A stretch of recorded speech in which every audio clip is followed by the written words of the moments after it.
Before you go in search of international clients, I do need to warn you that there are going to be some words that come up in conversation that you have never heard of. But don't worry, I'm here to explain them to you. A lot of them come from the translation community, and if you're not a professional translator, like me, I'm a writer who writes in different languages, then you probably are scratching your head trying to figure out exactly what those people are talking about. Well, the first ones I'm going to talk about are some of the most basic things that you hear, and they're always confused, and those are the words translator and interpreter. An interpreter is someone who deals with spoken language. If you see someone in the UN who's standing up and speaking for a diplomat who is currently speaking in Japanese and turn the Japanese words into English words, and they're spoken, that is an interpreter. Now, unless you do a lot of spoken word, more than likely as a writer, you're really not going to worry much with interpretation, which is good for me because honestly, I'm much better at the written word, so I do better as a translator. A translator is someone who works with the written word. If you pick up a brochure and it's written in Spanish and then you turn around and you write it into another language, say English, then you are translating. If you're a writer, most of the work that you're going to be doing is going to be translation, just like me. And if you're new to the whole concept of working with languages, you probably are worrying, oh gosh, I don't know if I'm going to do very well with Italian, because I can read it okay, but I can't speak it very well. I have a horrible accent. In my case, it's the same thing with French. I can read French, I can understand French, but my pronunciation of the language isn't really so good because there's so many silent letters. And to be honest, that's something that really caused me to hesitate because I thought, oh my goodness, if I'm not able to speak the language, how am I going to be able to get any work? But the great thing is, and I learned this from professional freelance translators, is that you can absolutely specialize in one or the other. You can interpret, you can translate and interpret, but don't feel as if you have to do everything. Now, having said that, if you're telling your uncle that you're working as a writer and you're writing in Spanish, more than likely he's going to look at you and say, really? Say something in Spanish. Just speaking for myself, I absolutely hate being put on the spot, and I think that's just part of being an introvert, and that just completely blows my mind. And it's really difficult for me. But don't let kind of silly fears like that worry. Your uncle is not an experienced interpreter or translator, but you are, and you'll be able to have a great career just writing in a certain language or in several languages.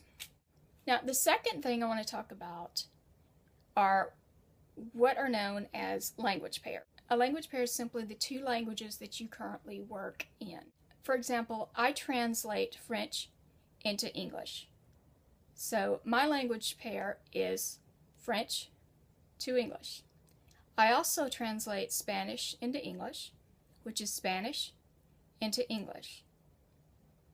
And once I reach the level of fluency, I'll also be translating Swedish, Danish, and Norwegian into English.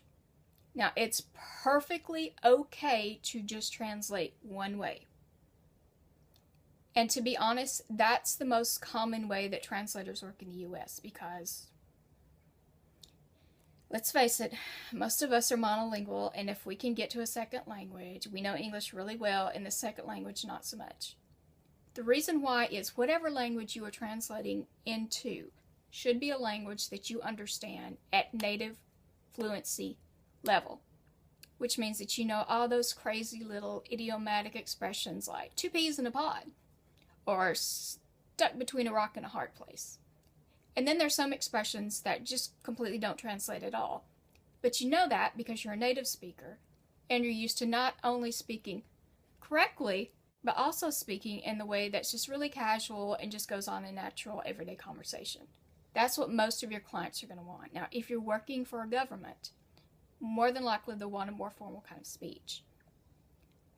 But really, I would say, probably 9 times out of 10 when you're working as a language pair, it's going to, especially as an American, not speaking for the rest of the world, but as an American, you're going to be translating a foreign language into English. Now, a lot of professional translators also will turn around and have French to English, for example, and they'll also translate English to French. That's more difficult because, as I mentioned earlier, you've got to know the language that you're translating into backwards and forwards.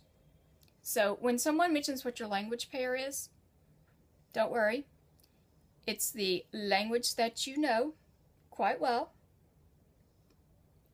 into your native language. That's all that a language pair is. Don't worry. It's not two languages that have fallen in love and are going to get married or anything crazy like that. All right, the last thing I'm going to mention, and I've already talked about it in passing, but is your native language. And there's a lot of debate in the translator community and also with writers as to what qualifies as a native language. As an American who grew up speaking English from the point I was probably, I guess, about 2 years old, English is my native language. I know it backwards and forwards. I have a degree in English. That is the language that's spoken in my home. That's the language I can speak immediately without having to think. Bilingual usually refers to someone who grows up in a household where both languages, they'll speak English and Spanish at the same time. They'll speak English and Spanish probably about the same frequency, especially when the kids will go to school. They'll speak English and then at home they speak Spanish. That's the definition of being bilingual. Now, usually that term gets misused, and I've purposely misused it on my site. But when you're speaking in terms of being a bilingual, that means that you grew up speaking almost from the point where you could first begin to talk in 2 different languages. So these are the most basic terms that you'll hear thrown around when you're speaking with some of your clients. In order to keep you from being confused and overwhelmed, we went over them really quickly. If you'd like to know some more information, hit the subscribe button and you get way more videos and way more tips on writing, translation, and just basically working with words in some incredibly cool ways. You can also go to my blog, shorttranslation.com, sign up for my newsletter, and you'll get a free report, 13 most common mistakes most new freelancers make. It's a great way to identify those mistakes that we've all made, myself included, and how you can either avoid them or go around and just keep going and not let them slow you down. Thanks a lot, and I'll see you on the next video.